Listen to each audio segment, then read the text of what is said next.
Bueno, hoy vamos a trabajar, hoy iniciamos el eje 2, ¿no? O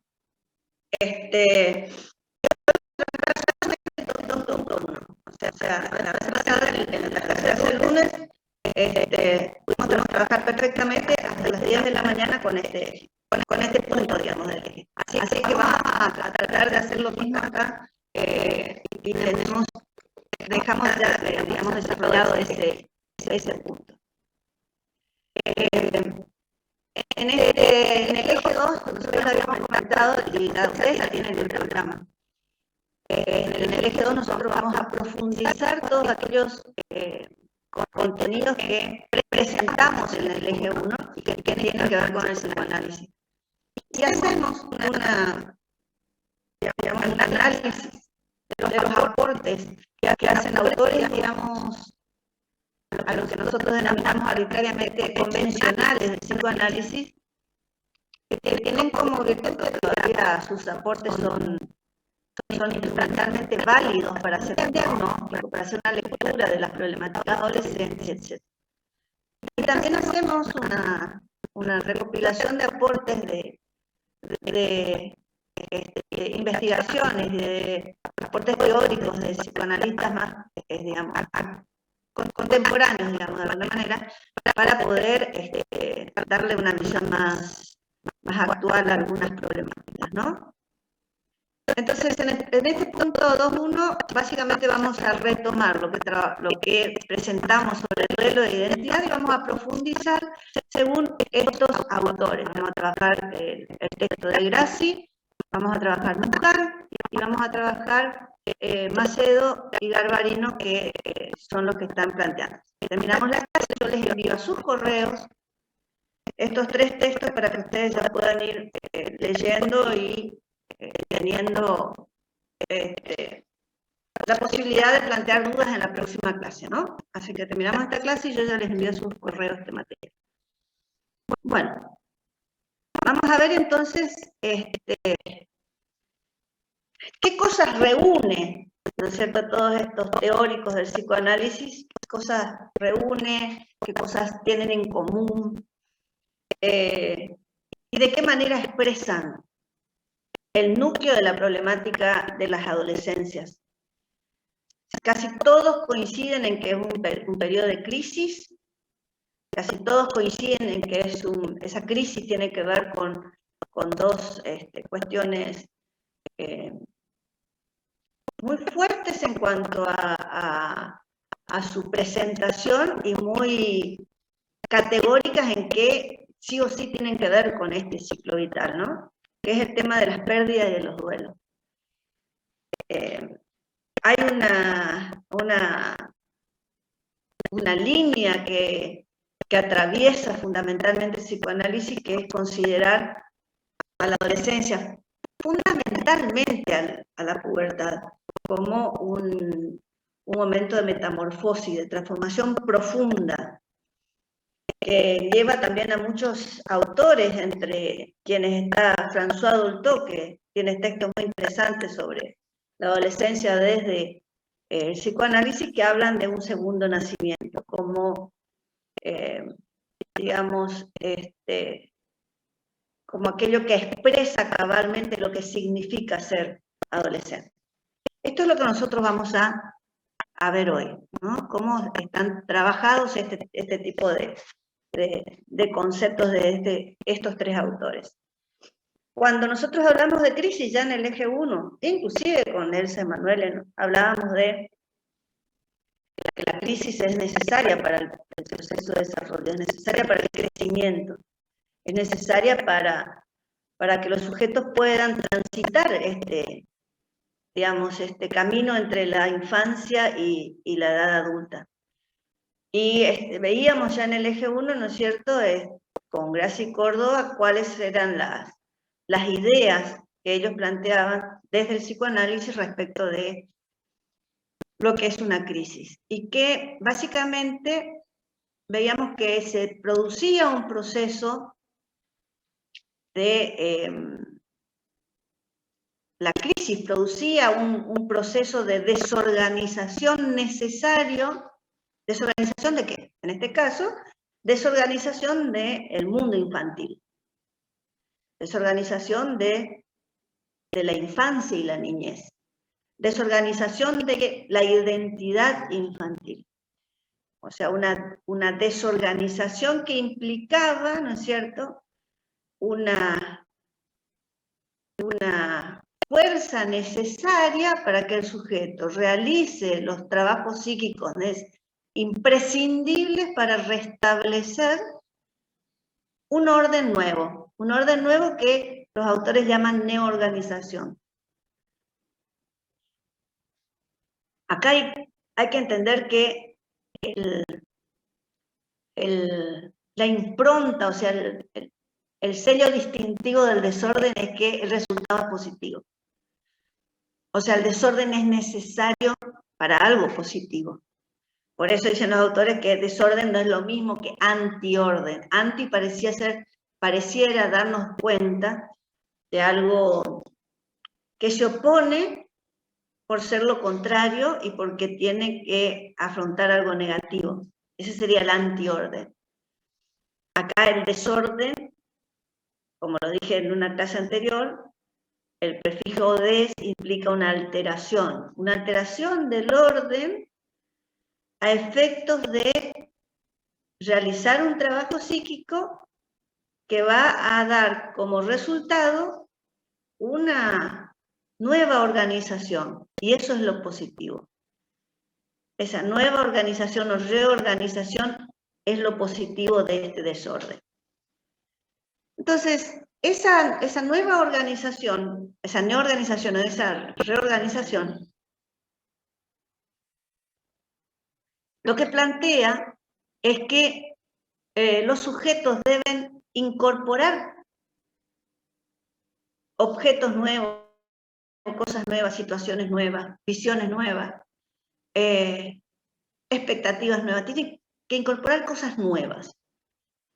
Pero como lo nuevo puede ser tan ambiguo, o puede ser tan confuso, puede ser tanto, mucho,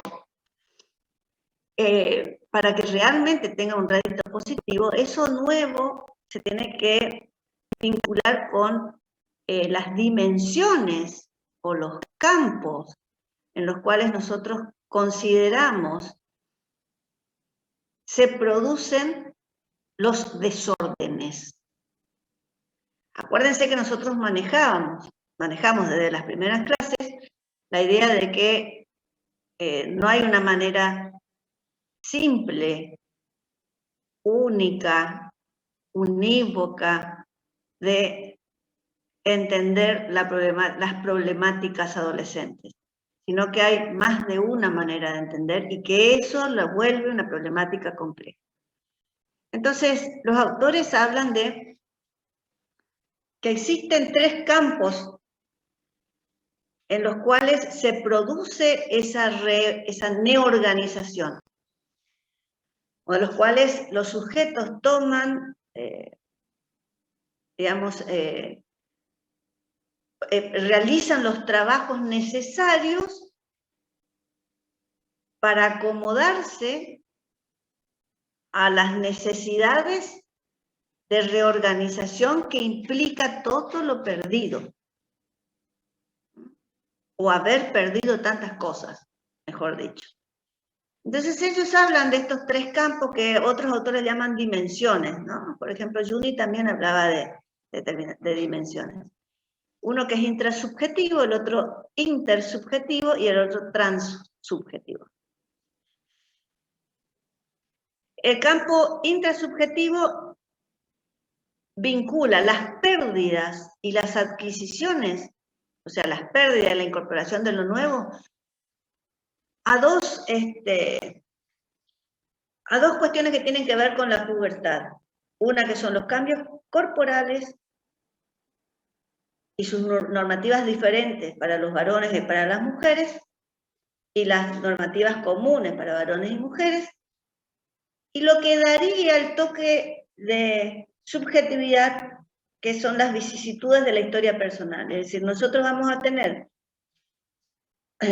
a observar o vamos a interactuar con púberes en las aulas, vamos a tener un aula con 15 varones y 15 mujeres,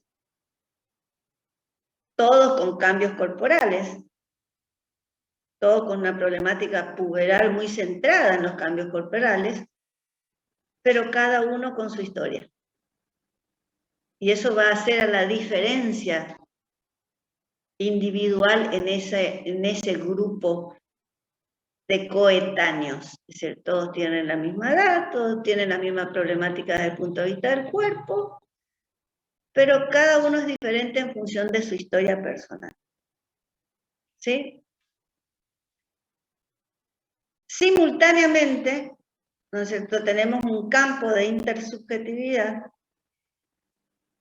en el cual nosotros tratamos de identificar cuáles son las relaciones que establecen los adolescentes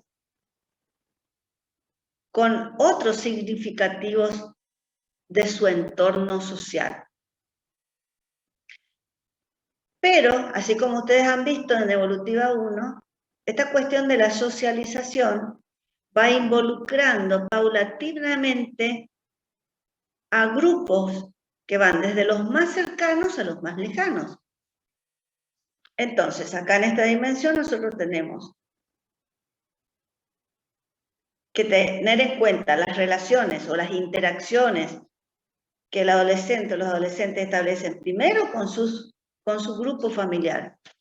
Cualquiera sea la estructura de la familia, no vamos a hablar de una familia tipo, de una familia estructurada como convencionalmente la teníamos en la época de la modernidad, sino vamos a hablar de relaciones familiares. En simultáneo, pero también en un segundo plano en algunos momentos, están las relaciones con sus pares, que serían lo que los autores marcan acá como coetáneos. Y luego, también en simultáneo en determinados momentos, un círculo más amplio, que son las, digamos, puede ser la escuela, el club, el barrio, la ciudad. En este campo intersubjetivo hay una variable que atraviesa las interacciones, que son las características históricas del momento en que se da la interacción. Veamos, por ejemplo, decíamos el otro día en la otra comisión, un periodo histórico, político y social particular como el de la pandemia, es el que estamos compartiendo en este momento, los adultos con los adolescentes. Que también tiene sus diferencias, según sea la ubicación geográfica de los sujetos, según sean las características de ese grupo de coetáneos, de los grupos familiares. Pero hay algo, ¿no es cierto?, que está definiendo el contexto desde lo histórico, desde lo político y desde lo social en este momento, que es la pandemia. Nosotros hablamos, por ejemplo, en las producciones que hacemos en el ámbito académico, hablamos de un momento de prepandemia, un momento de pandemia y de un futuro momento al que ya llamamos pospandemia. Si la cuestión, acuérdense ustedes que esto ya lo habrán visto y lo vamos a seguir viendo, y ya lo mencionamos también en clase anterior, que la variable temporal es una variable fundamental en toda construcción de conocimientos desde el punto de vista psicoanalítico. Y por último, el autor habla de un campo transsubjetivo. La transsubjetividad habla en realidad de una producción nueva, desde el punto de vista ideológica generacional, ¿sí? Es decir, nosotros vemos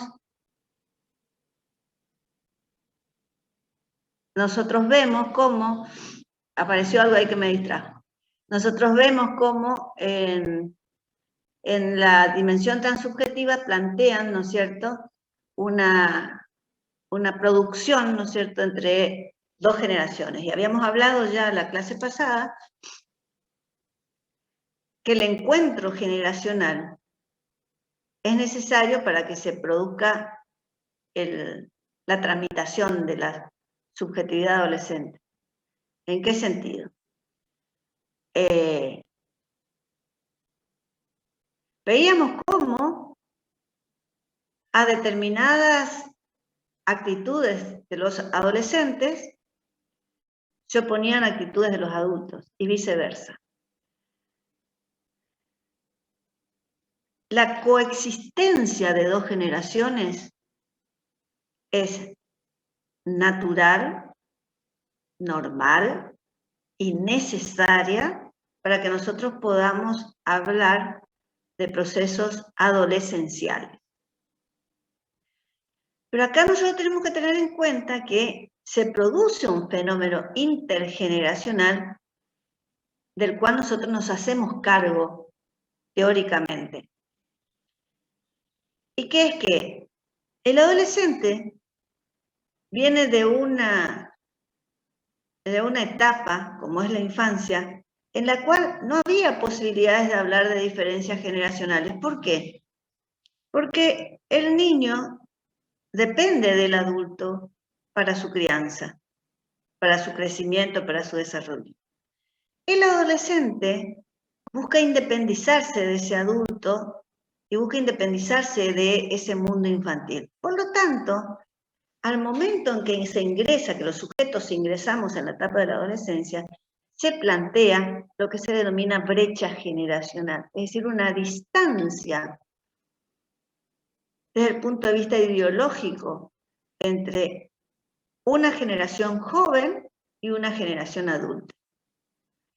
Esa distancia es mayor o menor según sea el contexto cultural, según sea el marco sociocultural y psicosocial, para decirlo bien abarcativo, ¿no? Bien completo.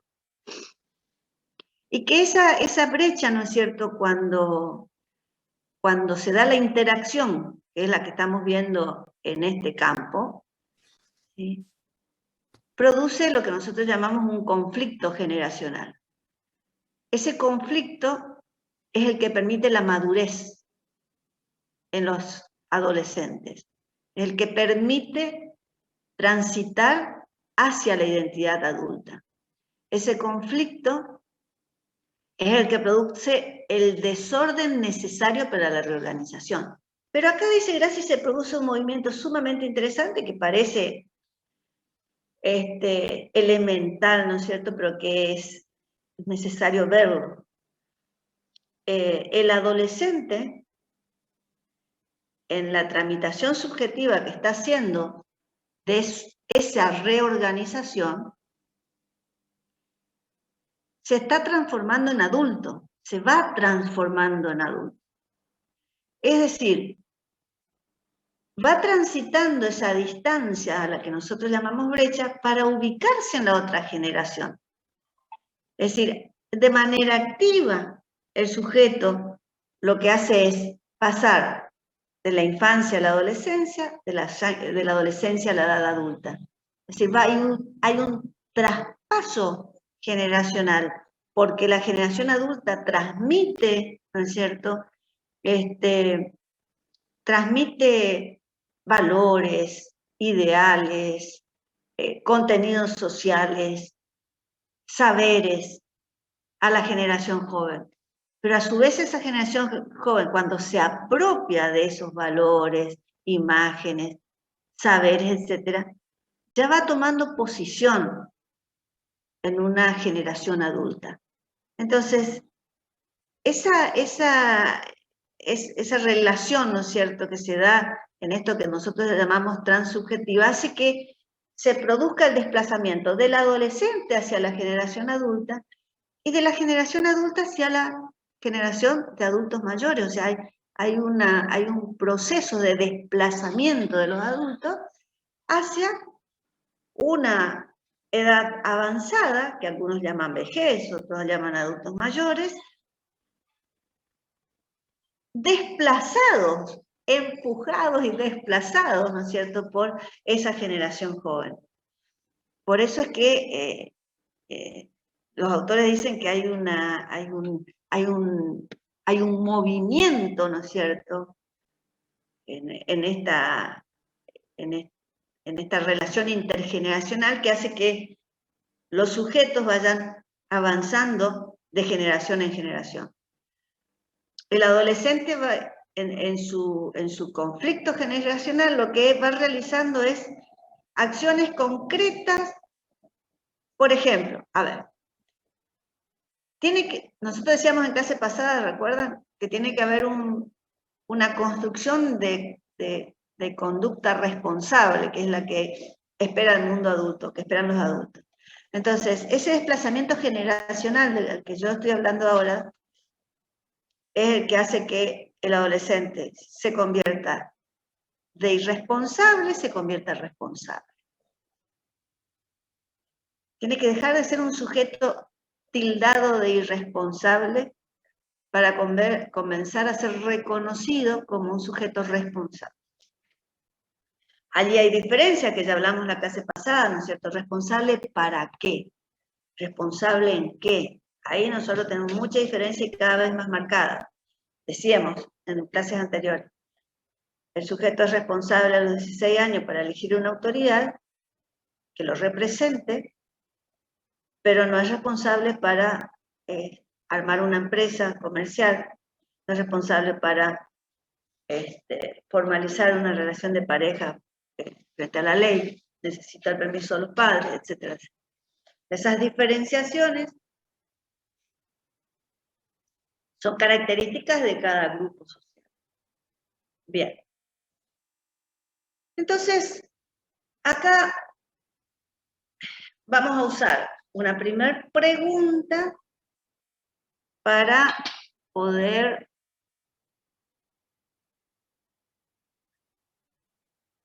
¿Alguien está hablando? ¿Alguien quiere hacer alguna pregunta antes de seguir?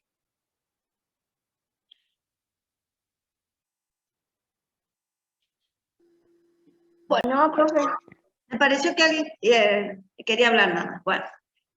Entonces, la primera pregunta que nosotros nos vamos a hacer para entrar en el desarrollo teórico de estos conceptos tiene que ver con esta pregunta, que es un ejercicio que yo considero muy útil cuando queremos rescatar conceptos de distintas teorías, pero que tienen que ver, digamos, con la misma problemática. Y la pregunta es, ¿de qué hablamos cuando hablamos de duelos en psicoanálisis? Nosotros vamos a profundizar una primera definición de duelo que ya dimos en el eje 1. Desde Lerner, desde Galvarino, en el eje 1. Vamos a decir que el duelo es un proceso que realiza el yo.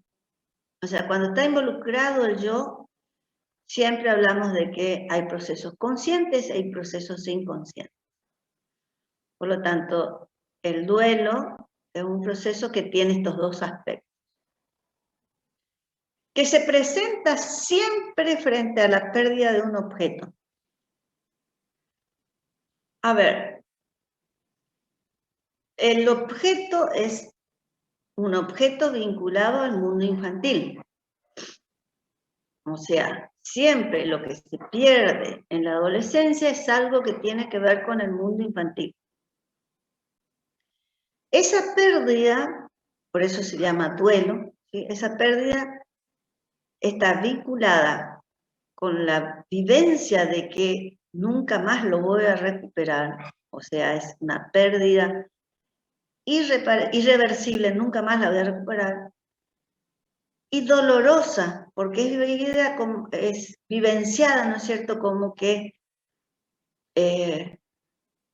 nada va a ser como antes porque ya no tengo ese objeto. ¿Sí? Es vivenciada como irreparable, pero fíjense que justamente el duelo es un proceso que busca la reparación de esa pérdida. La vivencia es de como irreparable, pero el proceso de duelo lo que busca es justamente, ¿se acuerdan que decíamos con Galvarino? Pérdidas y adquisiciones, justamente lo que busca es que los sujetos encontremos objetos nuevos con los cuales reparar esas pérdidas. Yo nunca pierdo el objeto de manera completa. O sea, el objeto, yo siempre conservo algo del objeto. A ver, voy a dar un ejemplo concreto. El cuerpo de niño. Lo decíamos también en la clase pasada. Yo no pierdo un cuerpo en la pubertad. Lo que yo pierdo son los aspectos infantiles del cuerpo. ¿Sí? Lo que yo pierdo, ¿no es cierto?, son los aspectos infantiles del cuerpo que hacen que yo pueda, digamos, en algún momento reconocer, ¿no es cierto?, qué cosas cambiaron y qué cosas plantearon esa pérdida. Decíamos la vez pasada, en la clase pasada, por ejemplo, las transformaciones o los cambios físicos. Por ejemplo, decíamos el cambio de voz. Decíamos el cambio de algunos rasgos, el crecimiento del cuerpo. Es decir, lo que cambia es un aspecto, cambia un tamaño, cambia. Es decir, si la nariz se vuelve más grande, lo que cambia es que ya no tengo la nariz pequeña de un niño, sino que tengo ya la nariz más grande parecida a la de los adultos. ¿Se entiende? La nariz, la boca, los ojos, la frente, la mano, los pies, todo el cuerpo, los genitales, ¿sí? Todo el cuerpo. Una manera de moverme en el mundo como un niño. A mí me dicen los adolescentes, ya sos grande para hacer cosas de chicos, pero todavía sos chico para hacer cosas de grandes. ¿Sí? Esa verbalización, esa síntesis que plantean, ¿no es cierto?, los adolescentes, de lo que decimos nosotros los adultos, tiene que ver con ese sentirse entre dos etapas, la infancia y la adultez. ¿Por qué es importante entender que no se pierde la totalidad del objeto? Porque es necesario entender que cuando hablamos de pérdidas, hablamos también de conservación. O sea, yo necesariamente tengo que poder conservar algo de ese objeto para poder realizar una reorganización. Porque si pierdo todo, ¿qué voy a reorganizar? No voy a tener nada. Entonces, ¿qué dicen los autores? No solamente hay una pérdida del objeto, sino que hay una pérdida de las fantasías respecto de ese objeto y de... hay un micrófono abierto, de la fantasía de ese objeto y de una...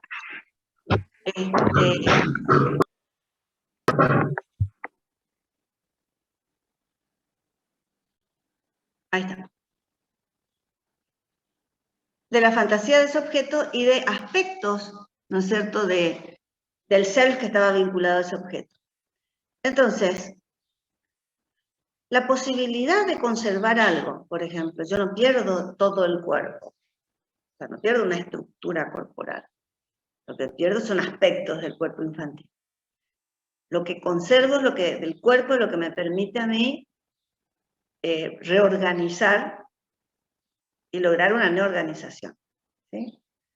Fíjense, dice la diapositiva, algo se pierde, pero los referentes simbólicos de la identidad son resignificados. Yo no pierdo el nombre, pero posiblemente pierda el significado de cómo me llamaban cuando yo era niña. ¿Sí? Fíjense que lo decíamos en alguna clase, no sé si con esta comisión, que por allí hay situaciones en las que los adolescentes dicen, me siguen llamando, yo qué sé, Pablito, y ya soy Pablo. Porque si me dicen Pablito es como si fuera todavía el niño. O sea, el significado del nombre, el diminutivo, ese sujeto lo asocia con el ser chico, con el niño, y él ya no quiere seguir siendo niño, necesita resignificar el nombre, el apellido. Comienzan cuestionamientos respecto de la ubicación del sujeto en relación con los otros miembros de la familia. Hay digamos, una posibilidad que tenemos los sujetos en este trabajo intergeneracional, que es ir significando, ¿no es cierto?, nuestro grupo, ir significando y resignificando nuestro grupo de origen. Dicen los autores que cuando los adolescentes plantean incomprensión por parte del adulto, en realidad lo que están planteando es que ellos no pueden comprenderse a sí mismos. El adulto marca mucho el adolescente marca mucho la diferencia que él vivencia a cómo lo tratan cuando lo trataban cuando era niño y a cómo lo tratan ahora. ¿Sí? Reclaman que ya no tienen paciencia, que ya no tienen el mismo cariño, que ya no tienen la misma comprensión, que ya no tienen la misma tolerancia. Pero eso a veces es así, porque se produce este proceso bilateral del que hablábamos con Garbarino, y se produce, ¿no es cierto?, la reviviscencia de la propia adolescencia en el adulto. Entonces no ocurren, y como hay cuestiones conscientes e inconscientes, ocurren, ¿no es cierto?, estas cuestiones, estos procesos. Entonces, todos los sujetos durante el ciclo adolescente van a estar abocados, el trabajo esencial va a ser la elaboración del duelo. Ahora, no todos lo van a elaborar de la misma manera, en el mismo tiempo y con las mismas reorganizaciones. No todos van a conseguir las mismas reorganizaciones. ¿Por qué? Porque básicamente están condicionadas por estas tres factores, ¿sí? La lectura de la realidad, la autoestima y la capacidad de pensar. Ustedes vieron en primer año, ¿sí?, tanto en general como en la evolutiva 1, las funciones yoicas. Y una de las funciones yoicas es la lectura de la realidad. Ahora, el yo, ¿no es cierto?, el yo de los adolescentes, se encuentra en un estado de labilidad, ¿sí? O sea, hay un estado de labilidad que puede oscilar entre una fragmentación o una digamos, debilidad en cuanto a las posibilidades de manejar procesos identificatorios, que hace que, esto lo volvemos a ver en el punto 2, que hace que el adolescente se presente con un yo débil. Una buena lectura de la realidad requiere, dice el ABC del psicoanálisis, requiere un yo fuerte. En la adolescencia no encontramos fortaleza yoica. Por el contrario, encontramos un yo lábil. Pero hay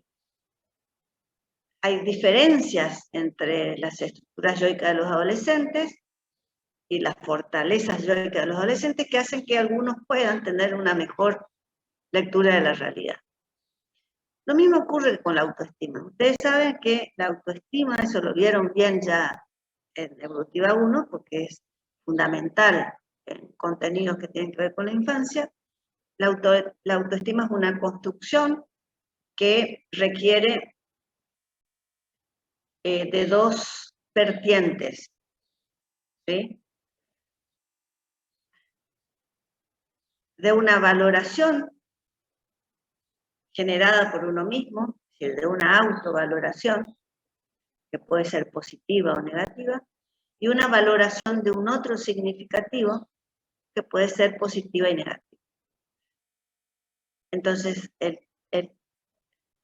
tipo de valoración que cada uno de los adolescentes construya en este entretiempo, ¿no es cierto?, entre la infancia y la edad adulta,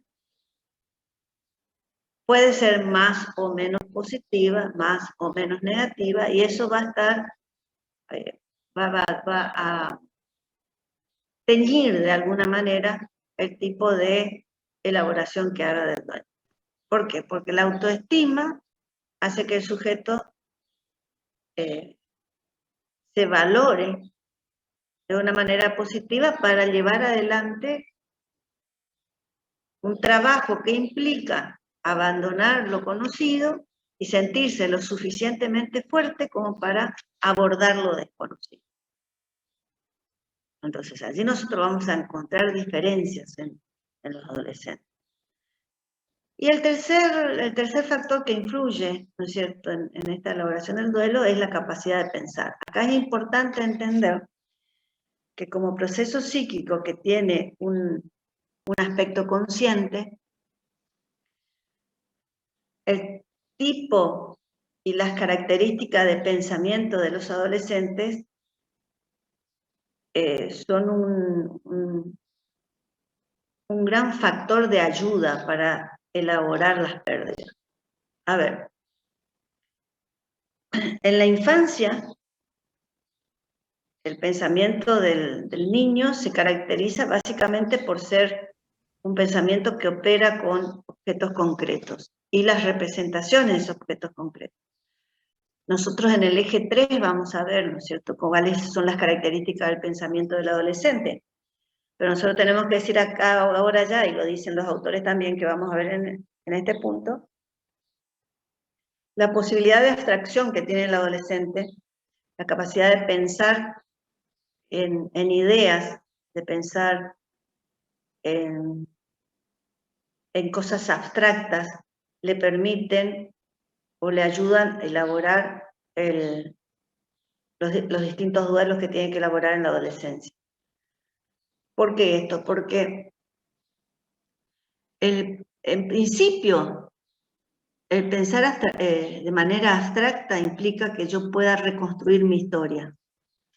O sea, yo puedo decir, yo puedo relatarme, por ejemplo, ¿no? Es decir, cuando yo era niña, y a mí me gustaba realizar tales cosas. Ahora que soy adolescente, yo no entiendo por qué me gustaba hacer eso. Si en realidad a mí eso no me gusta, o ahora cambié, ¿cómo será que voy a hacer respecto de esa temática cuando sea grande? Si esos planteos, desde el punto de vista filosófico, hasta parecen existenciales, tienen que ver con reflexiones que el sujeto hace sobre sí mismo. Esa introspección y esa retrospección es posible porque el adolescente utiliza un pensamiento abstracto, un pensamiento que nosotros llamamos con Piaget lógico-formal. Ahora, ¿por qué lo tomamos acá como algo que es un factor importante en el proceso de elaboración de duelo? Porque no todos los adolescentes acceden al pensamiento lógico-formal y porque no todos los adolescentes acceden al mismo tiempo al pensamiento lógico. Si nosotros nos vamos a encontrar con estudiantes, por ejemplo, del secundario, que van a estar en primer año y que van a operar con un pensamiento lógico formal, y a su lado va a haber un adolescente, un puber,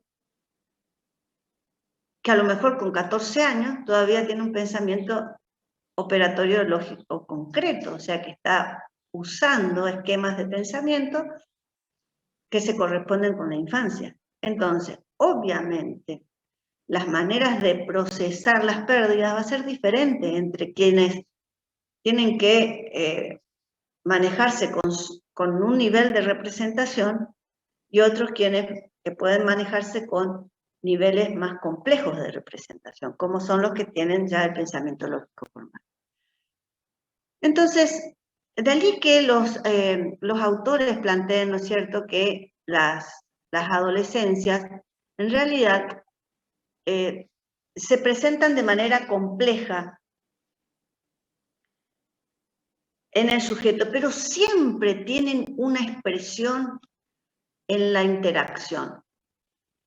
yo creo que esto es importante entender. Y es muy difícil cuando nosotros estamos organizando un discurso, ¿no es cierto?, tener en cuenta la inclusión, por más que lo querramos hacer mecánicamente. Fíjense esta frase, que es literal del autor. Los procesos de duelo son en la adolescencia y a la vez del adolescente. Ese en y del están remarcados ¿por qué? A ver, ¿qué opinan ustedes? ¿Qué diferencia hay entre decir son en la adolescencia y decir son de la adolescencia? Que en la adolescencia le puede, o sea, que ocurre en general y del adolescente porque cada uno lo tramita de diferentes formas. Bien, bien, bien. Ahora, ¿por qué aclara que se producen en un campo de intersubjetividad?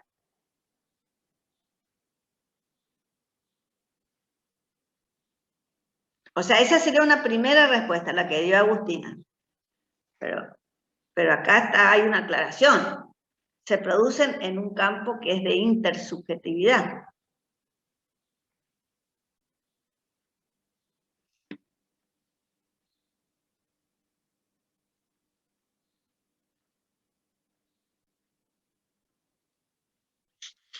Es decir, que está condicionado, buen día, profe. Sí. Se podría decir que está condicionado por el contexto. Esto que usted hablaba y remarcaba al principio de que todos los adolescentes llegan al momento de la pubertad, donde se inicia la adolescencia, pero no todos con los mismos, la misma historia ni los mismos recursos. A ver, igual que lo que dijo Agustina, lo que vos estás diciendo es correcto para una primera respuesta, pero siguen planteándolo en un plano. Profesora. Faltaría darle el tinte de intersubjetividad. A ver. Sí. Puede ser que es intersubjetivo porque esta etapa de la adolescencia va a venir a cambiar las relaciones, no solo con la familia, sino también con los amigos o con el entorno en el que vive el adolescente. Todo va a ser resignificado. Es una respuesta, bien, agrega, venimos con respuestas correctas, falta ir haciendo una respuesta más compleja para responder a esto que es complejo. Bien, porque además, ¿no es cierto?, la intersubjetividad implica que es imposible realizar una neorganización sin la relación con el otro. Acuérdense que la primera definición que nosotros dimos en una de las primeras clases fue que la subjetividad implicaba el lazo emocional con un otro, ¿recuerdan? Y que ese otro generalmente es alguien de la familia, alguien un coetáneo, un par, alguien del contexto inmediato. Pero por otro lado, acá también tenemos que traer a colación lo que veíamos con Macedo y Garbarino, que es la condición de bilateralidad de estos procesos de pérdida de adquisición. Esa cuestión de bilateralidad es lo que usando términos más actuales se llama intersubjetividad. ¿Sí? Digamos que en los tiempos de Macedo y Garbarino se llamaba bilateralidad, en los tiempos actuales llamamos intersubjetividad. ¿Sí?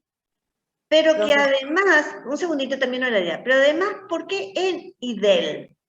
Porque esas dos palabras, esas palabras que enlazan ideas, en y del, ¿sí?, están hablando de cuestiones generacionales.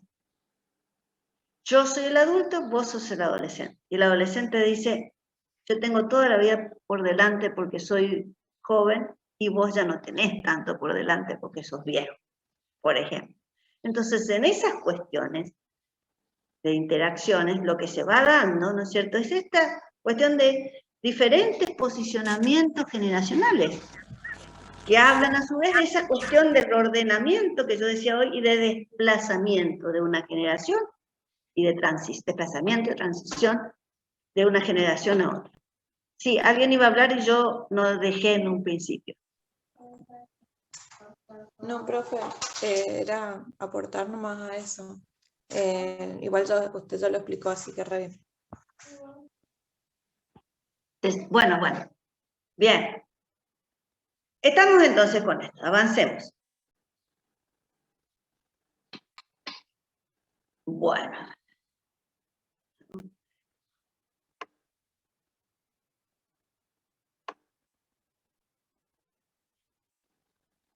Bueno, Fernández Muján, vamos a dejar un ratito a Graci y vamos con Fernández Muján, que yo ya me adelanté y ya planteé esta cuestión de que no solamente se pierden objetos, sino fantasías, partes del yo, etc. Digamos que esto es lo que manejan todos los autores desde el paradigma psicoanalítico. Dentro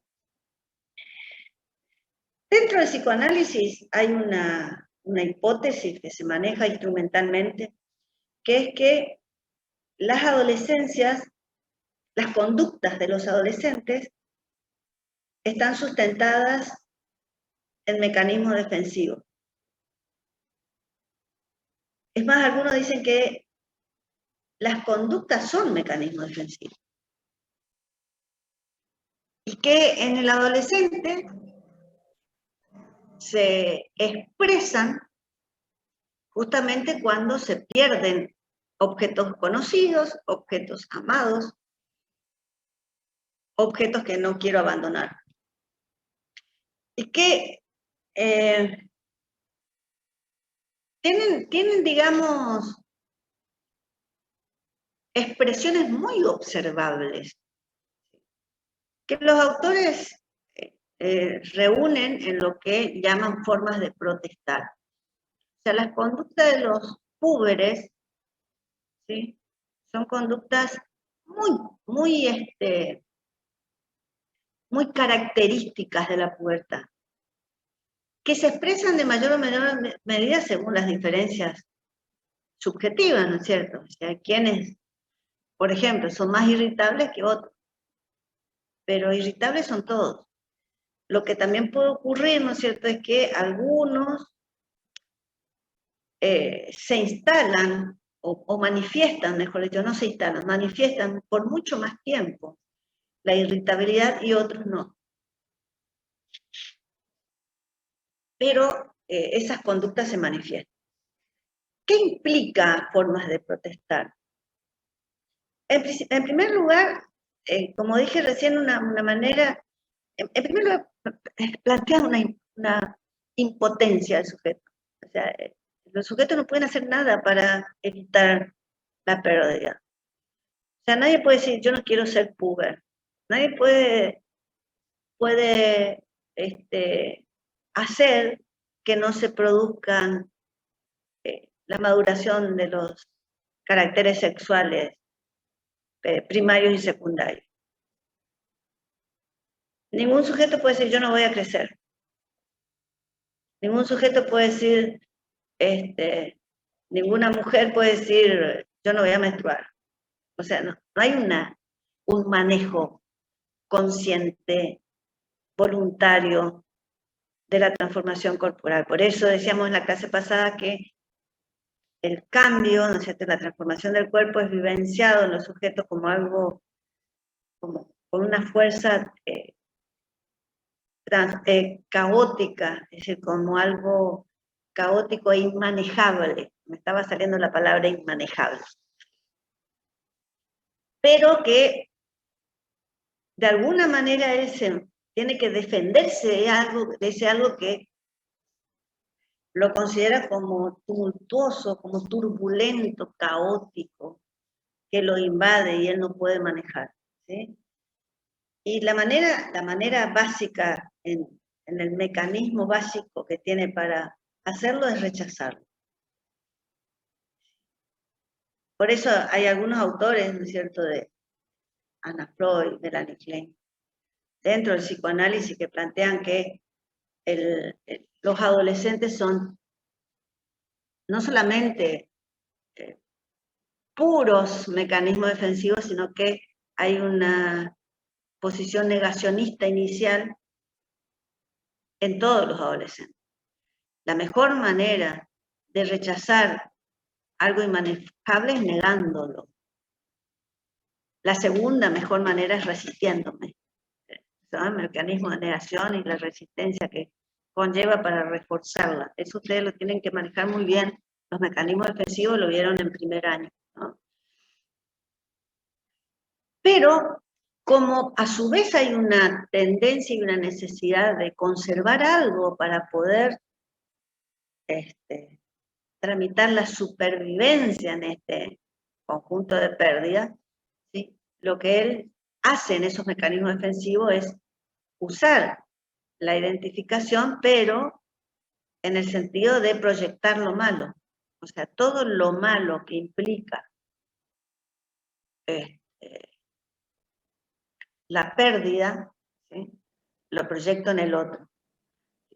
Yo estoy pensando que hoy decía, hace un rato decía, el adolescente dice que el adulto no lo comprende, pero en realidad es él quien no comprende qué le está pasando. Bueno, ahí ese sería un ejemplo de proyección.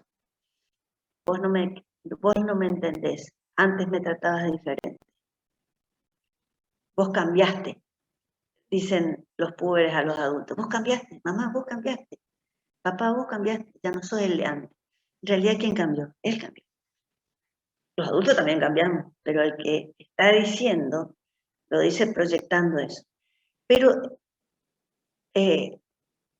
necesita, ¿no es cierto?, sostener lo bueno de lo que tiene que abandonar para poder vivenciar la continuidad en el tiempo. Es decir, lo que retiene, lo bueno que retiene de la infancia, le va a permitir transitar y tramitar la adolescencia y lograr su identidad adulta. Por eso hay algunos autores que afirman, y a mi entender, con buenos argumentos, que en realidad la pérdida infantil, la pérdida del mundo infantil, nosotros la terminamos de elaborar recién en la edad adulta, porque durante toda la adolescencia estuvimos lidiando con esa pérdida y estuvimos viendo qué acepto perder del objeto y qué necesito retener. Entonces, durante toda la adolescencia nosotros tuvimos, o sea, nuestra tramitación requirió de esa dinámica para poder elaborar la identidad adulta. Por lo tanto, por ejemplo, Doctor dice, o sea, en realidad, cuando el adolescente dice que ya no es más niño, en realidad él, ese sentimiento lo termina de estructurar recién cuando es adulto. Recién ahí se produce, porque hay una cuestión básica acá, ¿no? Que es que si el nacimiento, ¿no es cierto?, es el primer sentido de independencia de los sujetos, la independencia de los padres, ¿sí?, sería el segundo nacimiento, según François Dolto, por ejemplo, que lo dije en la primera diapositiva, ¿verdad? Marcábamos como un segundo nacimiento. Entonces, la independencia de los padres infantiles que se logra cuando logro la identidad adulta, sería recién el desprendimiento del mundo infantil. Entonces, en el mientras tanto, como se dice ahora, ¿sí?, ¿qué es lo que le permite al adolescente tramitar lo más saludablemente posible estas pérdidas? Y lo que los autores llaman pensamiento mágico. Un pensamiento mágico que, a diferencia del pensamiento egocéntrico en el niño y artificialista en el niño, el pensamiento mágico en la adolescencia tiene la posibilidad de unir sobre un mismo objeto dos significaciones. Una significación que se vincula con aspectos concretos del objeto y una significación que se vincula con lo fantasiado respecto del objeto. A ver, Lo que parece difícil lo vamos a tratar de poner en un ejemplo, en una situación. Cuando la puber, ¿no es cierto? No acepta su nueva apariencia física porque le desagrada, no la conforma, ¿sí? Ella dice, no me gusta como soy, no me gusta mi cuerpo, mi cara, mi pelo, los ojos. Me gustaría tener otro color de pelo, otro color de piel, otro color de ojos. Me gustaría ser alta y no baja, flaca y no gorda. De todas esas cosas que escuchamos de los púberes y que también vivimos nosotros como púberes, ¿no? Entonces, a ese mismo aspecto del objeto, que en este caso es el cuerpo, lo puede recrear buscando la satisfacción en esa recreación. Entonces, no le gusta la imagen reflejada en el espejo, la imagen de su propio cuerpo. Lo recrea en la fantasía y lo pone en el cuerpo más admirado en su grupo, en su contexto, en el momento histórico que está viviendo, yo qué sé, una actriz, una cantante, una modelo. Entonces, por un lado se produce un proceso de identificación, pero por otro lado hay una gratificación en ella porque construye la imagen deseada. Por eso los autores llaman también, ¿no es cierto?, que hay una satisfacción autoerótica en esta cuestión del pensamiento mágico. Resuelvo, la síntesis podría ser que resuelve con mecanismos de fantasía, ¿sí? Reelabora un aspecto desagradable para que sea agradable, un aspecto de su cuerpo. Algo que no le trae gratificación se vuelve gratificante porque le doy un significado diferente. Bien.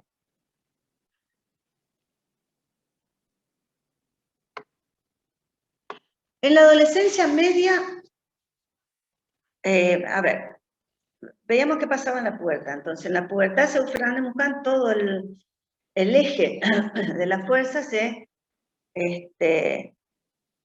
centra en los cambios corporales y en las vicisitudes de la historia personal, decíamos hoy.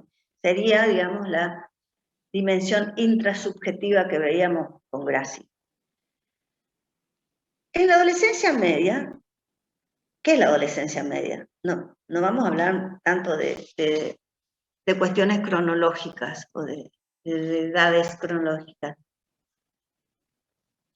Vamos a decir que en la adolescencia media acceden los sujetos que han podido elaborar los duelos por el cuerpo infantil perdido. O sea, todo lo que tenga que ver con la pérdida del cuerpo infantil, o sea, con los cambios puberales. Como la energía, ¿no es cierto?, se traslada, ya no está puesta en el cuerpo, sino que está puesta en todo aquello que tiene que ver con mi relación con otros, ¿sí? La necesidad que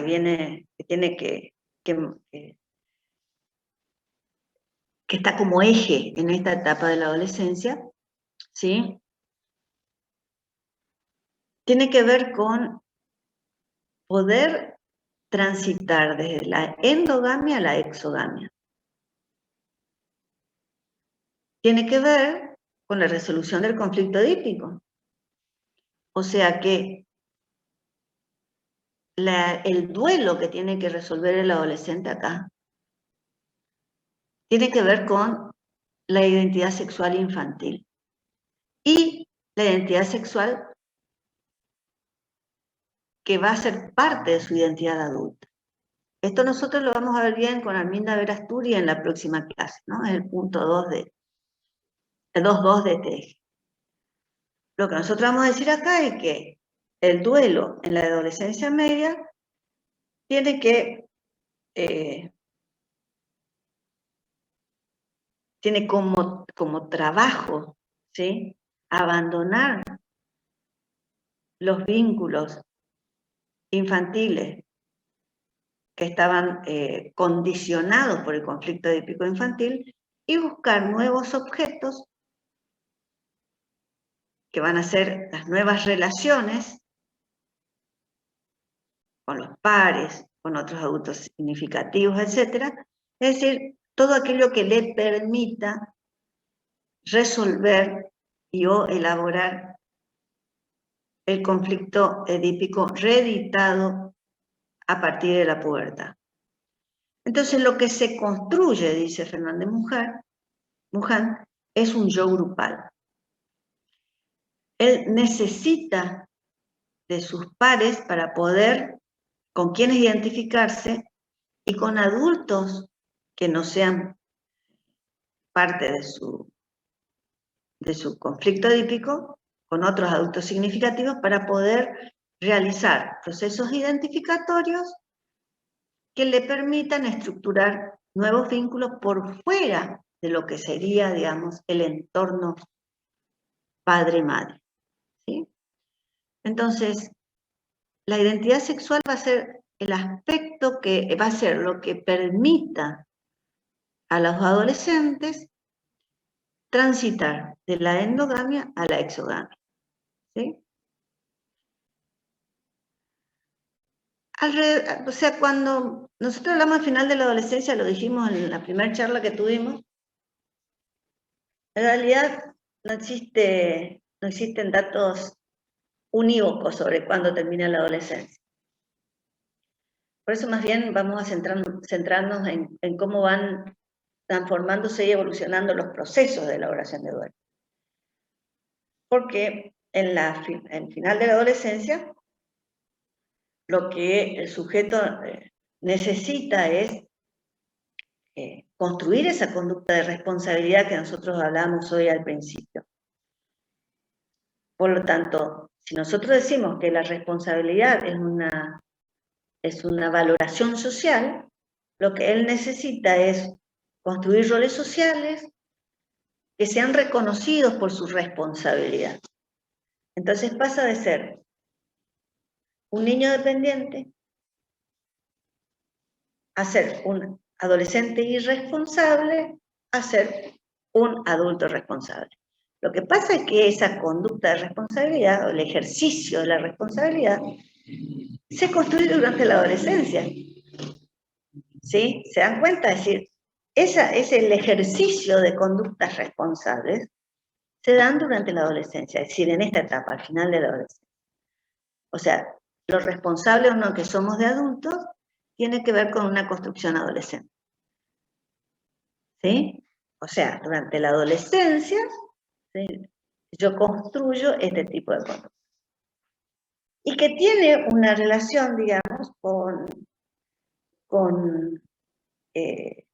roles sociales ampliados. Es decir, en la infancia, ¿sí?, los roles sociales están presentados y representados a través de los juegos infantiles.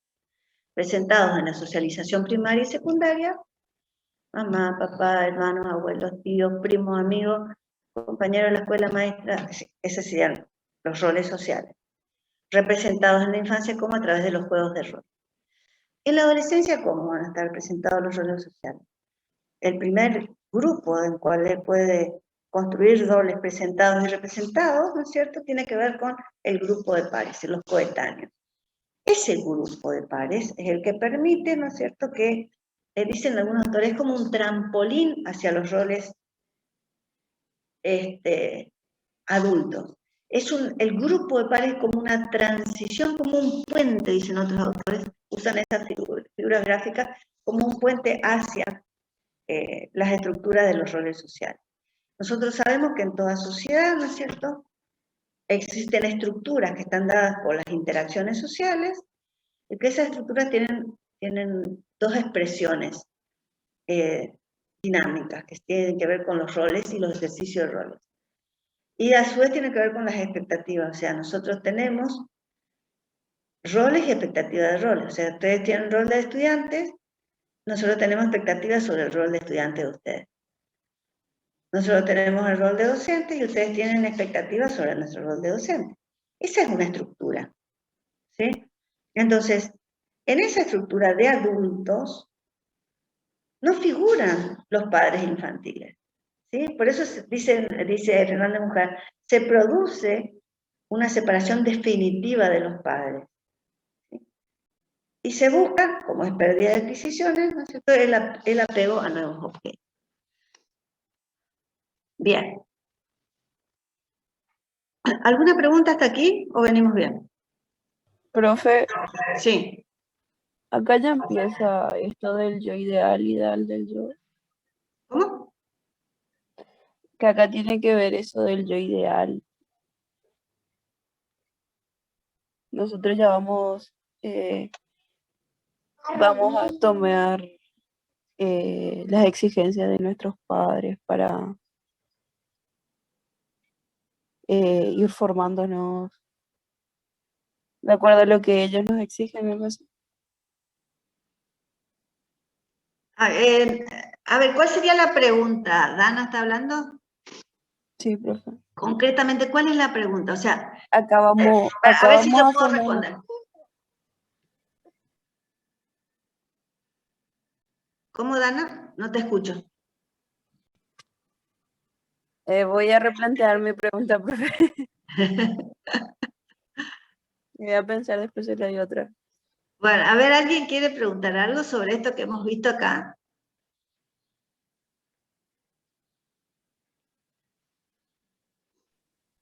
No, profe, ahora vamos bien, de mi parte. Bueno. Bueno, mientras Dana replantea su pregunta, avanzamos entonces.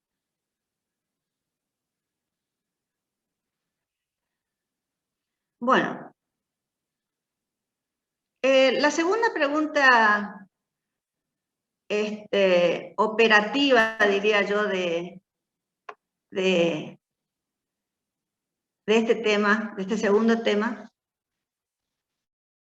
de este segundo eje, sería, ¿de qué hablamos cuando hablamos de identidad? Todos los autores, fíjense que del tema de identidad ya estamos hablando desde el primer encuentro que hemos tenido. Y la identidad es una problemática inherente a la tramitación adolescente. Y la identidad es un concepto que fue evolucionando hasta, digamos, vincularse con lo que hoy llamamos subjetividad.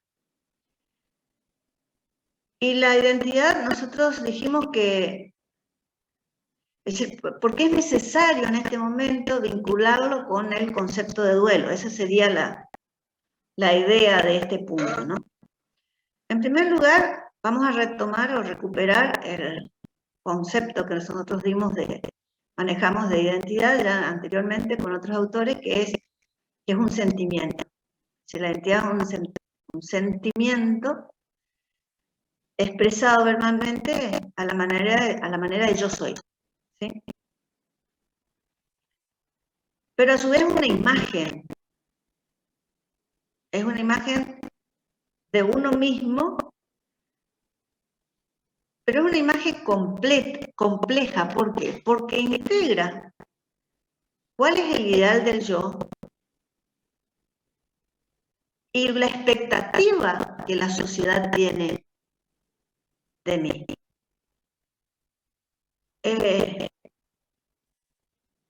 Nosotros eso podemos entender cuando analizamos, ¿no es cierto?, los planteos que hacen los adolescentes respecto de satisfacer o no las expectativas del adulto, o el adulto cuando el adolescente satisface o no sus expectativas.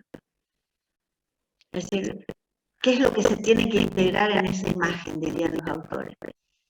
Se tienen que integrar la relación que el sujeto establece con los adultos para que se produzca la sucesión generacional que hablábamos recién. ¿Por qué?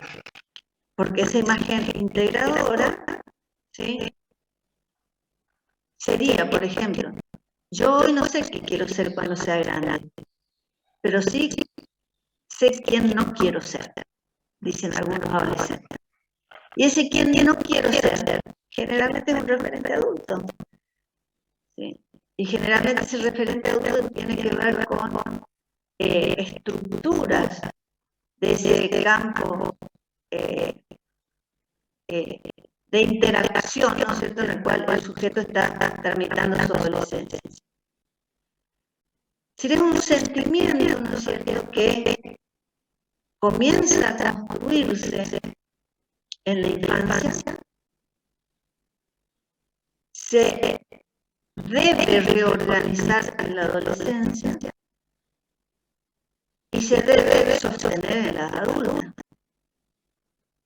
Pero como es un sentimiento y está, digamos, en permanente movimiento de desorden, orden, de organización, es algo que determinadas situaciones, ¿no es cierto?, caracterizadas por nosotros podemos decir crisis en el devenir humano, ponen en juego, digamos, permanentemente. O sea, el sentimiento de identidad no es que se construye finalizar la adolescencia y nunca más cambia, ¿no? Cambia con los avatares del devenir humano, siendo adulto mayor, estando en la vejez, ¿sí? Entonces, lo importante acá es entender que tanto ese sentimiento como ese alma creadora están sostenidas, ¿sí?, por otros sentimientos, ¿no es cierto?, que se sintetizan en frases cotidianas y que tienen como eje la palabra yo, ¿sí?, y que tienen como eje la posibilidad que tenemos los sujetos de realizar una educación consciente, voluntaria, de nuestra infancia, de nuestra adolescencia, de nuestra adultez y proyectarnos, ¿sí?, a una etapa posterior, futura. Porque en esa hay un hilo conductor en esa posibilidad que tenemos, y que es la que se denomina proyecto, digamos, por leernos nosotros. Y que es esa digamos, posibilidad de poder nosotros reconocernos como únicos, ¿sí?, integrados, a pesar de los cambios y a pesar de las transformaciones y a lo largo del tiempo. ¿Sí? Cuando el niño, esto ustedes lo vieron con la parte del espejo de la carne en evolutiva 1, cuando el niño, el bebé se enfrenta al espejo, hay un proceso físico que tiene que desarrollar para poder reconocerse como una unidad. ¿Sí? O sea, pasa de percibir las partes del cuerpo aisladas, ¿sí?, a percibir las partes del cuerpo como una unidad. Eso lo vieron en el evolutiva 1. Lo mismo pasa en el adolescente. Decíamos nosotros con los autores del eje 1.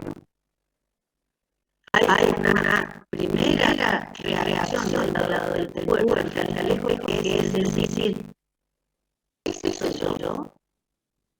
¿Por qué? Porque su cuerpo, aspectos de su cuerpo han cambiado, decíamos hoy. Entonces hay un trabajo que tiene que realizar de reconocimiento de aspectos del aspecto propio de su cuerpo, para decir, bueno, algo perdí y algo conservé, y algo adquirí. Entonces, eso es lo que le da al sujeto la posibilidad de integrar distintos aspectos de su ser en una sola imagen. ¿Sí? Y que esa imagen persista, subsista, permanezca, ¿sí? Como lo que le permita decir yo soy yo y no sos vos, ¿sí? Que te marca la mismidad, a pesar del cambio. Entonces decíamos nosotros que importante es la simetría. ¿Por qué? Porque lo que el adolescente necesita de esa relación asimétrica con los adultos es diferenciarse del adulto. Tenemos que entender que para este paradigma la diferenciación es la que condiciona la normalidad. La diferenciación. ¿Qué es lo que da este sentimiento? Dignidad y continuidad. Este sentimiento que es la identidad. Yo soy yo y no soy vos. Yo soy yo a pesar del tiempo y de los cambios. Yo me puedo reconocer y puedo agarrar, puedo reconocerme en distintos momentos de mi historia, en distintos momentos de mi vida. Puedo proyectarme, dice la adolescente, cuando ya sea grande, se lo pone su imagen en perspectiva futura. Se diferencia de otros adultos. O sea, son todas verbalizaciones, son todas vivencias que van hablando de esta construcción que es la identidad. Pero que a su vez, ¿no es cierto? ¿Por qué decimos nosotros que se vincula con los procesos de duelo? Porque no hay una, insisto en lo que dije anteriormente, no hay una pérdida total. No se pierde un todo. Se pierden aspectos de un todo en una transformación estructural. Por allí, cuando nosotros trabajamos estos conceptos, es importante que nosotros pensemos en ejemplos y lo más habitual es que pensemos en ejemplos cotidianos, con cosas que nos han pasado a nosotros cuando éramos adolescentes, o que le están pasando a ustedes quienes todavía son adolescentes. Sí, a ver, ¿qué ejemplos podrían dar ustedes para que nosotros podamos decir que el sentimiento y la imagen a lo que se refiere la identidad tiene que ver con los duelos? ¿Qué ejemplos pueden dar ustedes de lo cotidiano o de sus vivencias cotidianas con adolescentes o con púberes, de que la separación de lo viejo implica una crisis, de que es necesario aceptar las pérdidas para vincularse a objetos nuevos? ¿Qué ejemplos pueden dar ustedes de esto, que implicaría una neoorganización?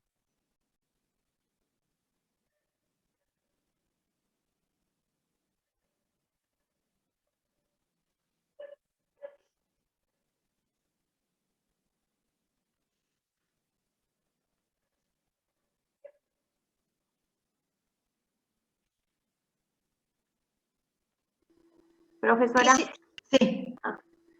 Sí. yo, por ejemplo, tengo una hija, tiene 11 años y la reidentifico con todo lo que venimos dando hasta ahora. La redescubro, porque en relación a lo anterior, por ejemplo,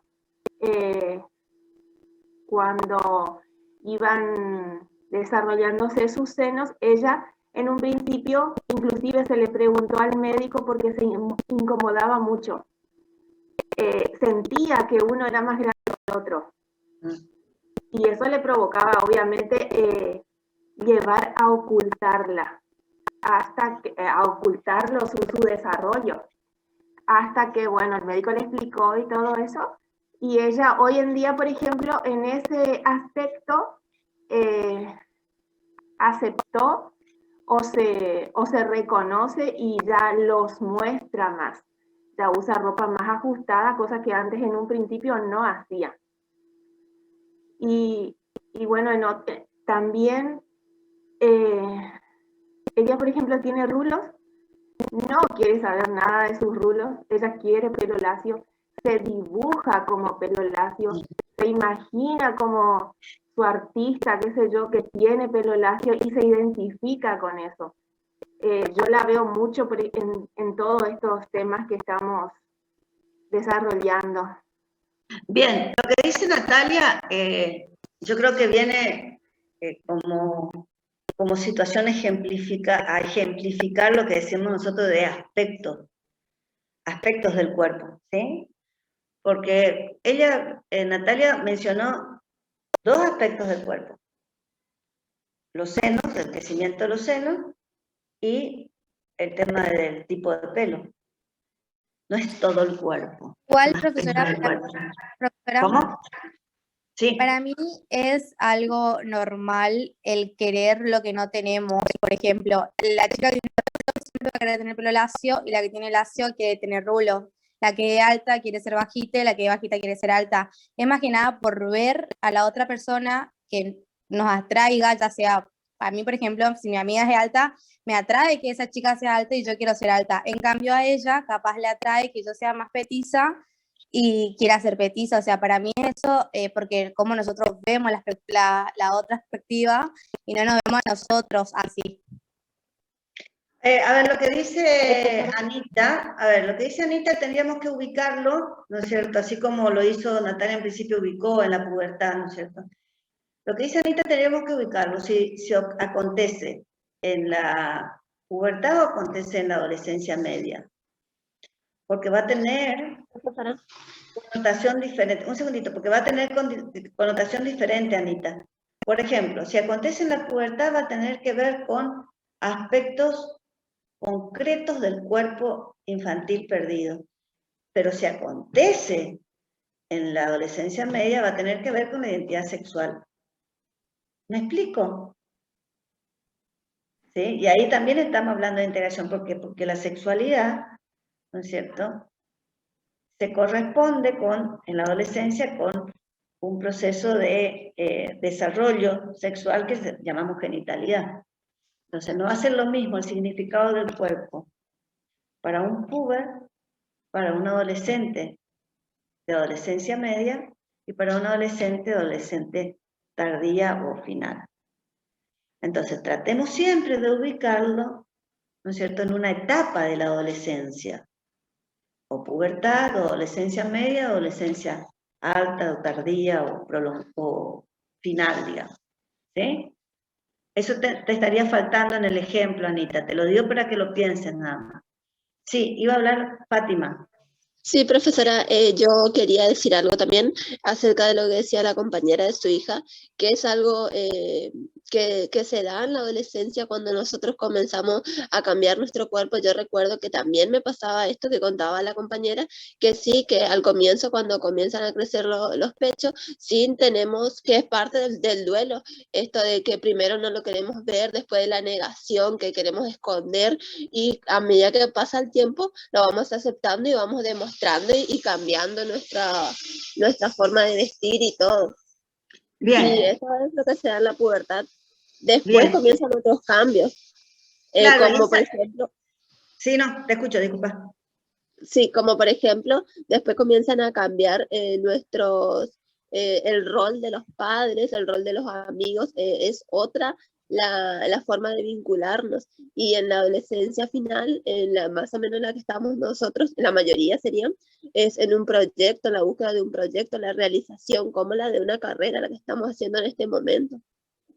Bien, está bien eso que está diciendo Fátima. Lo que también tenemos que pensar nosotros es, bueno, eso lo vamos a ver bien en la clase que viene cuando veamos a Arminda Verasturi, cuáles son las etapas, los momentos en los procesos de duelo. Eso lo vamos a ver en la clase que viene. Pero también tenemos que ver que no siempre se va a dar en todos con la misma intensidad y con la misma expresión, porque por allí, ¿no es cierto?, yo escucho que algunos dicen, sí, pero yo no me acuerdo que para mí haya sido tan intenso. dos cosas ahí. Una, acuérdense que son procesos conscientes e inconscientes. Acuérdense que están subyaciendo mecanismo defensivo. La otra cosa, somos todos diferentes. Somos todos diferentes. O sea, sabemos que en la pubertad se producen cambios a nivel corporal. ¿Cómo se producen? Va a depender de esos tres campos que nosotros estuvimos hablando permanentemente. Lo intersubjetivo, lo intersubjetivo y lo transcultural. Eso da a las diferencias en que se produce. Por eso nosotros siempre decimos, en realidad tenemos un curso, no sé si decir con púberes o lleno de púberes. Un primer año con púberes o lleno de púberes. O decir las dos cosas. ¿Se entiende? Sí, ¿quién iba a hablar? Profesora, Sí. yo quería hacer una pregunta. Esto que decía la compañera de su hija, que en algún momento yo creo que la mayoría de las mujeres pasamos por esta etapa, puede ser que tenga que ver con lo que se hablaba antes del cuerpo infantil y ya cuando pasamos a una etapa mayor, digamos, a la adolescencia sería el cuerpo sexuado.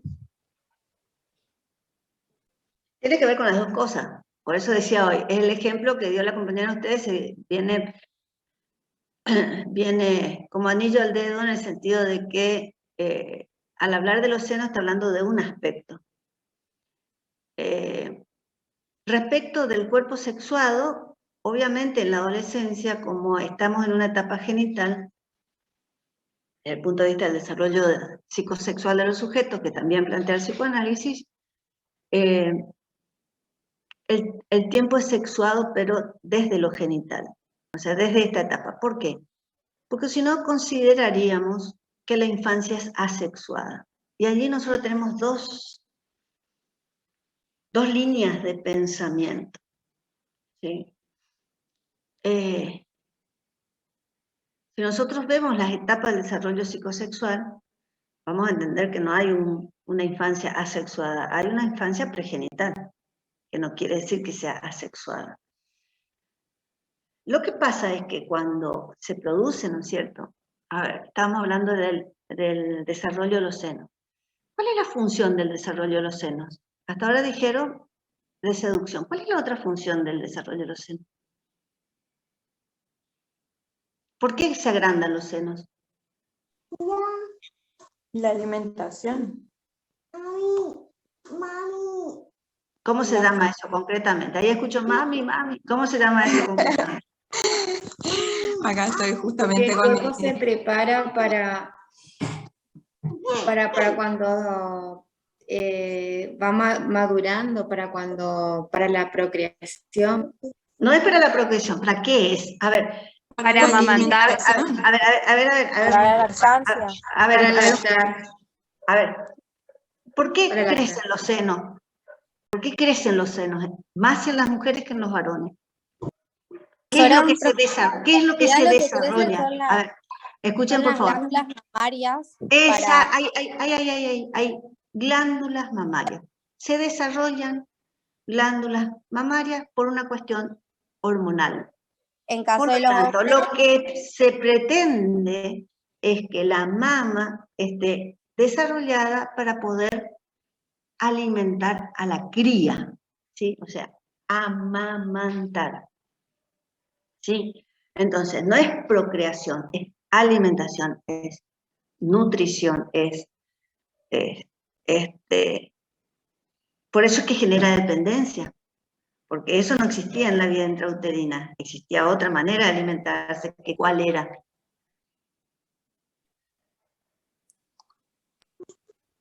¿cómo dijo? La otra manera de alimentarse dentro del vientre se alimentaba a través del cordón umbilical. Bien, o sea, la nutriente era la placenta y la vía de alimentación era el cordón umbilical. Eso se corta, ¿sí? Esa dependencia para alimentarse del otro se corta con el nacimiento y viene la otra cuestión de el amamantamiento. De allí viene el nombre de mamíferos también. ¿Sí? ¿O no? Sí. Bueno, yendo a lo biológico. Ahora, el acto de alimentar, eso ustedes lo tienen que haber visto en Evolutiva 1. El acto de alimentar no es solamente dar la teta, porque así se dice también, ¿no? Sino es el acto de nutrir al otro. Puede ser una mamadera. ¿Está? La cuestión está en el acto de nutrir al otro. Pero el significado primario que tiene en lo que estamos viendo de la pubertad es ese. Al que se agrega, ¿sí?, lo que significa socialmente el crecimiento de los senos. Lo primero que significa socialmente en nuestra sociedad el crecimiento de los senos es que se convirtió en mujer. Y ahí sí está vinculado el concepto de mujer con la mujer que puede procrear. ¿Sí? Y a su vez en nuestra sociedad tiene, y ahí vamos a lo que decía uno de ustedes, la función de seducción. ¿Sí? Por eso es, digamos, la cuestión de determinados grupos sociales, en determinados grupos de adolescentes y demás, el tipo de la forma, el tipo del tamaño de los senos para lograr un reconocimiento social que tiene que ver más con la seducción, ¿no es cierto?, que con la función de nutrición. Estamos, fíjense, todo lo que hemos podido reflexionar respecto de un aspecto del cuerpo. Por lo tanto, no hay una respuesta simple, no hay una respuesta aislada, no hay una receta porque los procesos son diferentes. ¿Sí? Bien. Perfecto. Avancemos.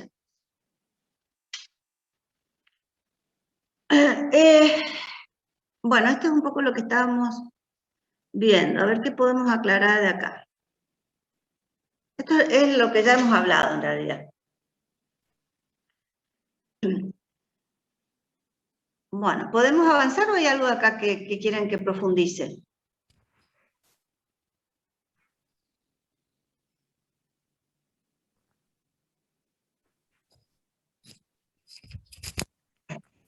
¿Avanzamos?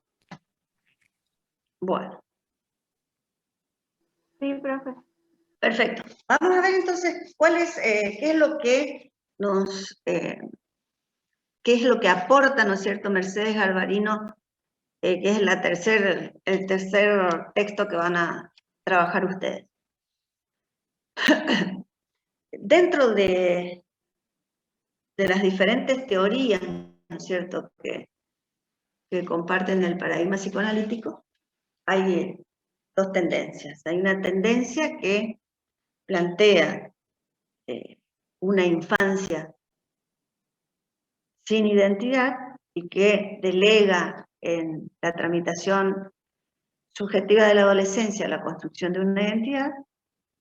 Y hay otra línea a la cual adhiere Mercedes Galvarino y adherimos nosotros también como cátedra, que es que reconocemos la existencia de una identidad infantil. Por lo tanto,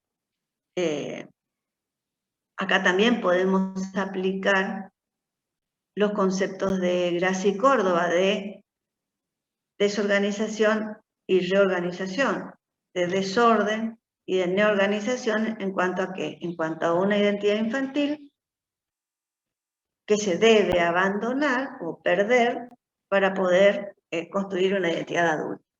Nuevamente, la tarea del adolescente, ¿no es cierto?, es de reconstrucción en un entre la infancia y la edad adulta. Entonces, esa identidad previa a la identidad adolescente es la identidad infantil, que se construye en una condición de pregenitalidad, pero que ella tiene, ¿no es cierto?, la impronta de una construcción de un sentimiento y un reconocimiento. O sea, el niño responde a su nombre, aún antes de decirlo. Un bebé responde a su nombre aún antes de hablar. ¿Sí? Si yo le lo nombro, o le llamo a un niño de 9 meses por su nombre, él va a reaccionar, pero él aún no dice su nombre. O sea, eso me está hablando a mí de que hay un reconocimiento de quién es. O sea, el niño va armando, va construyendo ese sentimiento de identidad y también ese sentimiento de imagen de sí mismo. Los niños se reconocen en las imágenes, en las fotografías, por ejemplo. Voy a decir, bueno, ¿dónde está fulano? Y con su dedito muestra dónde está. ¿Dónde está el otro? O sea, hay un reconocimiento también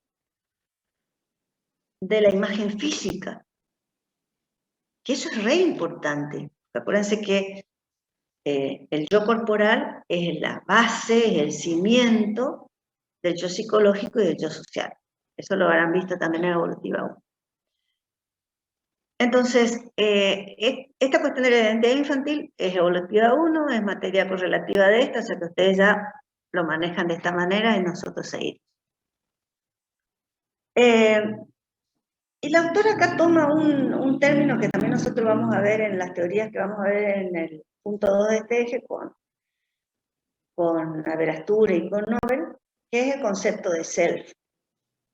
Y el concepto de self en algunos textos está como sinónimo de sí mismo, en otros textos está como sinónimo de identidad. Y nosotros le vamos a dar trabajando con Greenberg, ¿sí?, a lo que aluden estos autores, vamos a dar el concepto de que persona total. El self es la persona total. Si yo hablo de persona total, el self incluye a la estructura psíquica, y el self incluye, por ejemplo, el sentimiento de yo soy yo y no sos vos. No soy vos. Yo soy yo y no soy vos, es parte de mi ser. Este jueguito de palabras a esta hora de la mañana ya se pone interesante. Miren si a las 7:30 empezaba con esto. Ahora, esta construcción y reconstrucción del ser, ¿no es cierto?, como está vinculado con un otro, tiene que ver con los sucesivos momentos de rupturas que tenemos los sujetos en toda nuestra construcción, en todo nuestro proyecto identitario, como decía Lerner. Y que en nuestro mecanismo de construcción de la identidad tiene como mecanismo principal o motor primordial los procesos identificatorios. Las identificaciones, dicen estos autores, son los lazos emocionales, la manera en que yo me enlazo con el otro, y donde siempre van, digamos, actuando tanto la proyección como la introyección, ¿sí?, como cuestiones que tienen que ver con las identificaciones. Pero el punto inicial de toda esta cuestión es la primer separación, por eso desde hoy que estamos hablando de un segundo nacimiento. Sí, el nacimiento es el paso de la vida intrauterina, ¿no es cierto?, llamada como nacimiento físico, donde se produce un corte de ese lazo con el otro, que es un corte de un lazo biológico, que es el cordón umbilical. Y en la adolescencia, con la pubertad, se produce otro corte, que es un corte simbólico, que es la dependencia con el mundo infantil. Ese es un corte simbólico.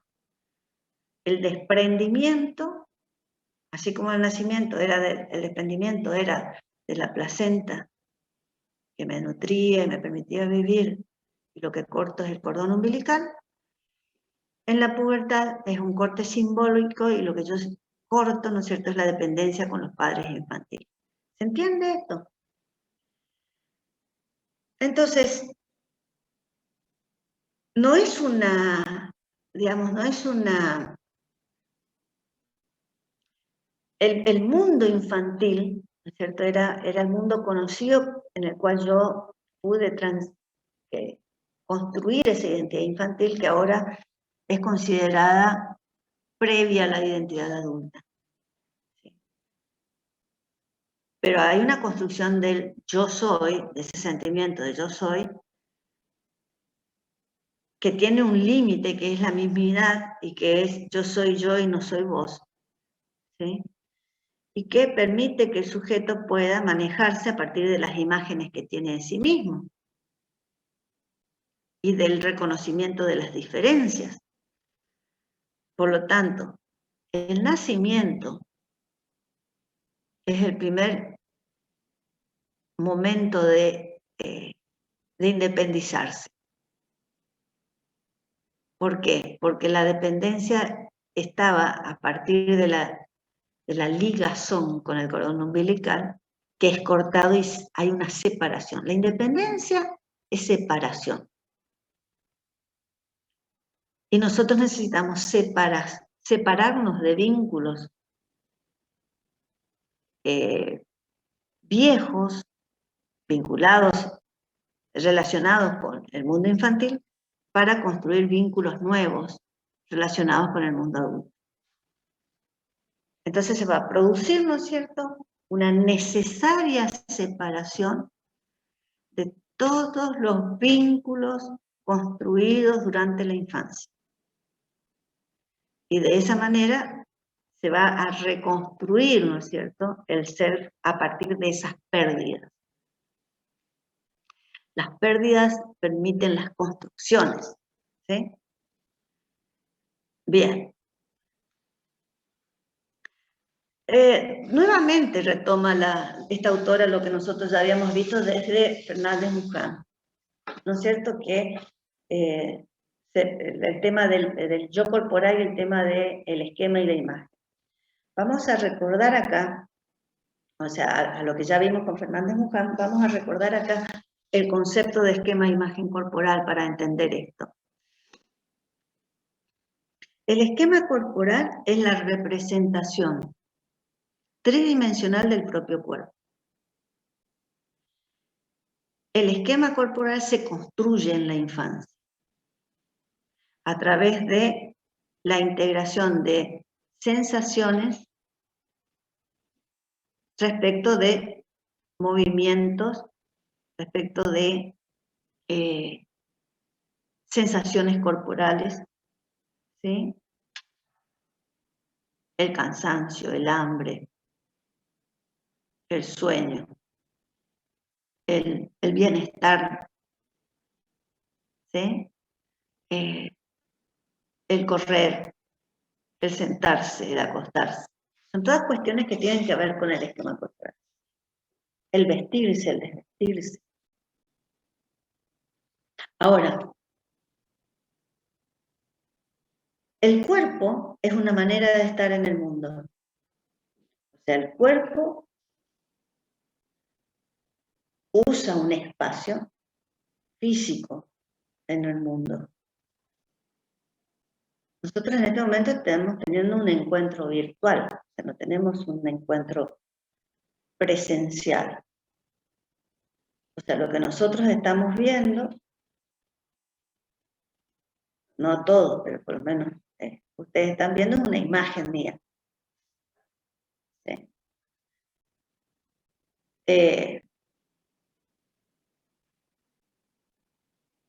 Quiere decir que el cuerpo tiene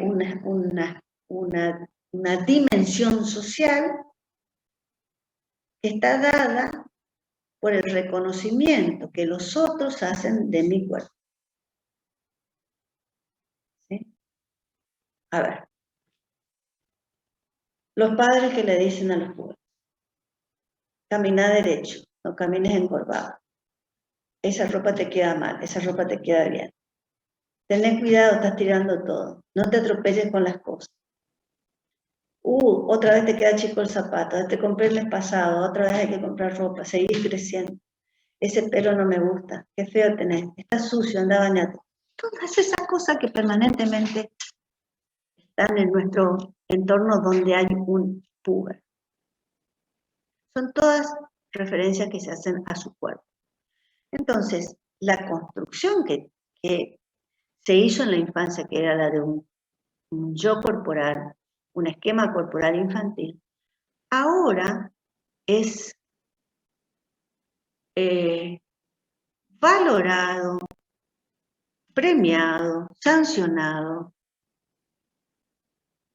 por los otros que se convierten en un reflejo de lo que es mi propio cuerpo.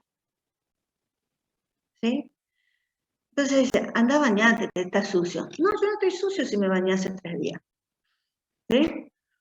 Entonces, hay un choque en el proceso de tramitación de lo puberal, hay un choque entre lo que yo veo de mi cuerpo, lo que yo siento, lo que yo represento en mi cuerpo, y lo que los otros ven en mi cuerpo. Pero a su vez, y eso lo dijimos anteriormente, hay una no coincidencia entre la imagen reflejada del espejo concreto y la que yo tengo representada en mi cuerpo infantil. Entonces, esa disociación es lo que plantea, ¿no es cierto? Y lo habíamos dicho en algún momento, cuestiones tan típicas de la adolescencia como, por ejemplo, la torpeza. Por ejemplo, los olores corporales. ¿Sí? O sea, son todas modificaciones que hablan de un no reconocimiento de, por ejemplo, en el caso de la torpeza, el aumento de tamaño del cuerpo que no coincide con el esquema corporal que le permite al sujeto moverse en los espacios.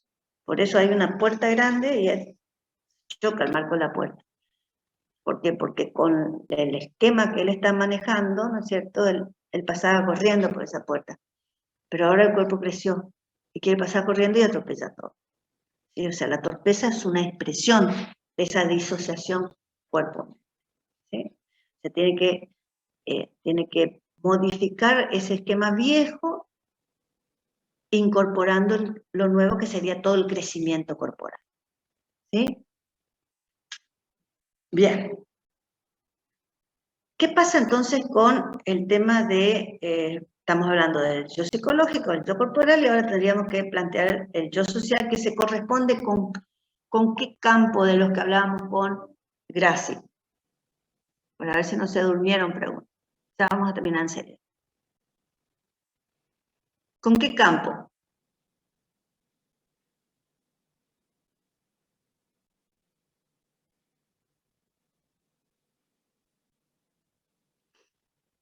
A ver, ¿cómo podemos relacionar? En principio no se puede relacionar directamente, ¿no? Porque una estructura, una división entre yo psicológico, yo social y yo corporal es una estructura más simplista que lo que cuando hablamos de dimensión o campo. Pero podríamos ver alguna relación como para ver cómo vamos con el desarrollo de esto.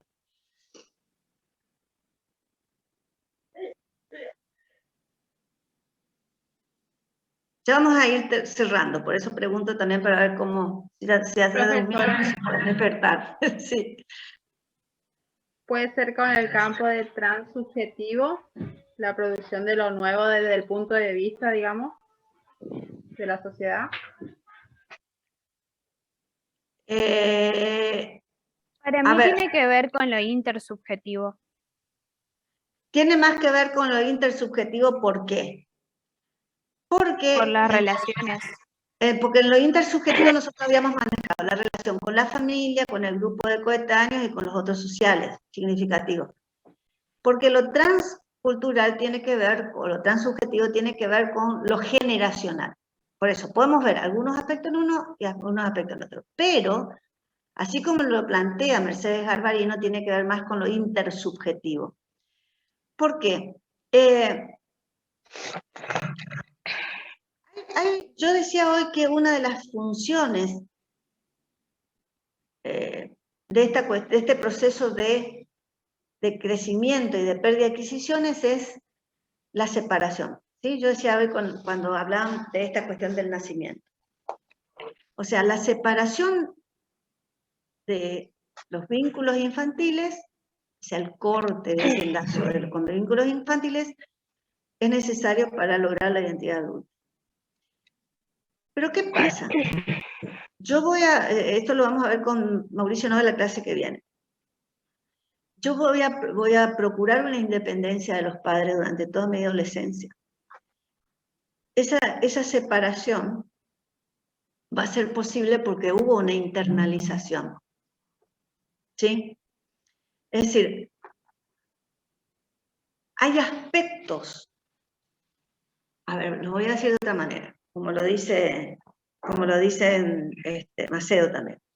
Hay aspectos de los padres infantiles reales y concretos, ¿no es cierto?, que yo internalizo construyendo simbólicamente una imagen parental, una imago, como dicen algunos, que tiene factores conscientes, factores inconscientes y factores reparatorios.